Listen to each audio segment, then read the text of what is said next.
ka-technique at sa bago pa nating ka-technique, iniimbitahan ko po kayo na sumali kayo sa aking raffle. Pwede kayong mga technique manalo ng libreng LCD, libreng gawa ng cellphone.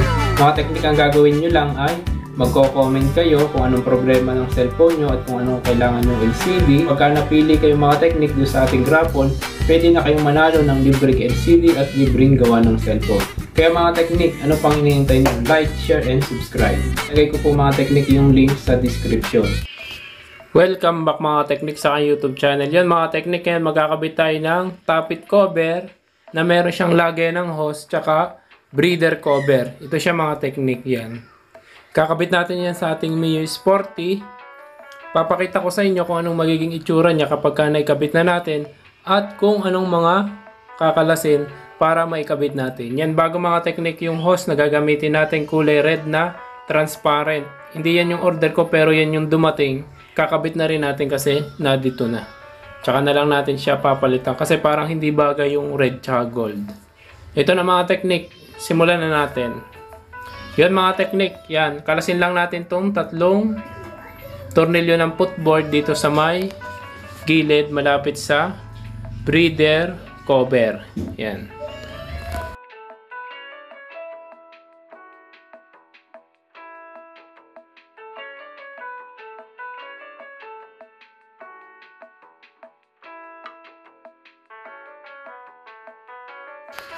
Pag nakalas na natin mga technique tong tatlong tornilyo ng footboard, ang gagawin natin ay iaangat na lang natin yung side na malapit sa may breather cover para kaunti na lang tornilyo yung ating babaklasin. Bago tatanggalin na natin tong tornilyo gamit ang 8mm nitong breather cover.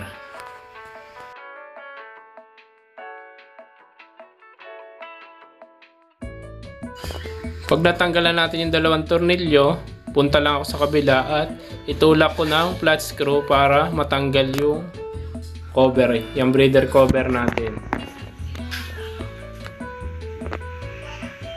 Ngayon mga technique ay sukatin muna natin itong kanyang bagong breather cover. Yan. Nga pala mga technique, yung laman ng stock ng breather cover hindi na ililipat dito sa bago kasi ang design nitong ating bagong breather cover ay wala siyang kabitan nung nasa loob ng breather. Parang diretso na siya dun sa butas yung singaw ng hangin.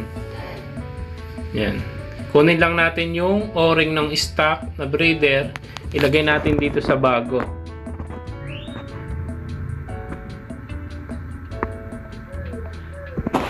Yan.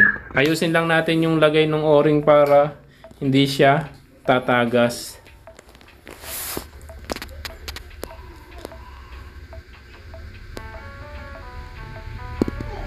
Kapag nailagay na natin mga technique yung o-ring, kakabit na rin natin itong bagong breather cover. Yan.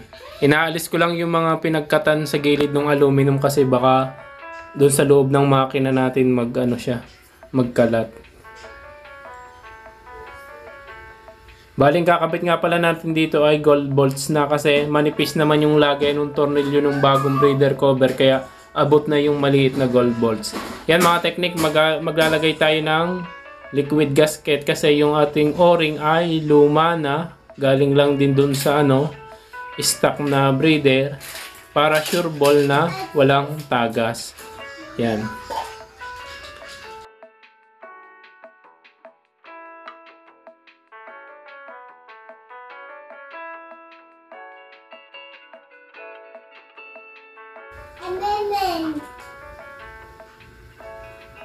Yan, kabit na natin. Bago ilalagay natin yung dalawang tornilyo na 8mm, pinalitan na rin natin siya ng gold bolts.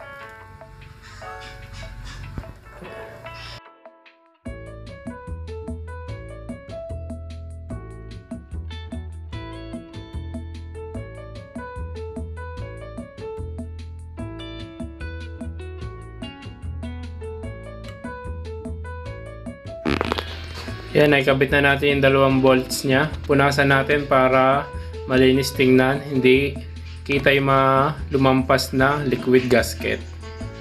Yan. Sunod, pwede na nating ibaba yung kanyang footboard. Balik na natin. Sunod naman natin ikakabit ay yung sa kanyang tappet. Yung kanyang tappet cover naman. Yan, nabuksan na natin. Bale mga kateknik, kinabit ko muna yung hose. Yan, pinaluan ko muna yung kanyang butas kasi mamaya mahihirapan ako ikabit kapag ka nakakabit na gawa ng bubunggo na doon sa may ating U-box. Yan. Kabit na natin. Bali dito mga teknik, kapag ka magkakabit kayo ng ganyan tappet cover na may butas, kasi dagdag labasan din yan ng init ng makina, kumbaga parang magiging dalawa yung ating breather. Yan. Medyo habaan nyo yung hose para hindi siya masyadong maingay na sa gitsit. Kasi pagka maikli lang yung hose, para siyang nasipol. Kaya kailangan mahaba. Bago mamaya ko na siya lalagyan ng cable tie. Bahala na kung anong magandang pwesto ng hose kung saan natin siya i-cable tie. Yan ang mga teknik, yung itsura ng ating bagong breather cover at tappet cover. Ang kulang na lang dyan mga teknik ay yung pinaka-lock ng hose dun sa breather cover at tappet cover. Kung may tanong pa kayo mga teknik, huwag nyo kalimutan mag-comment, mag-subscribe. Salamat sa panonood and God bless.